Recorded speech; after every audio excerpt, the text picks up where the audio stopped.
the most important sermon ever preached. And it's the plumb line of how we're to live our lives. And I know God just keeps taking me back again and again to the Sermon on the Mount. And it says in the last part of the sermon, it talks about the importance of it. Let me just summarize this. Jesus said, he who hears the words in this sermon and does them, there's a key, is like a man who built his house on the rock. And the winds came and the rain came, but strong was that house. But he who does not do the things in this is like a man who built his house on the sand. And when the winds came and the rain blew, it just was demolished. Come on, I want to build my house on the rock.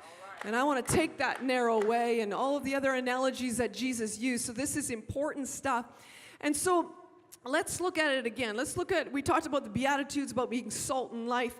But you know, in Matthew 5, there's so much in Matthew 5, but it goes on to talk about I want to talk about 6 temptations to avoid, Jesus talks about here. But you know what? He's going after the heart. Jesus is going after the heart. Remember that he's in this time where the Pharisees really ruled the temple and ruled the church. The Pharisaical way was so bent on law. And Jesus said, I have come to fulfill the law, not to abolish the law. And I said, I was talking about last week how the law sends us to Christ to be justified, but Christ sends us back to the law to be sanctified. He didn't say I'm abolishing the law, but he's going deeper still. And Jesus is going deeper still in the things of the heart.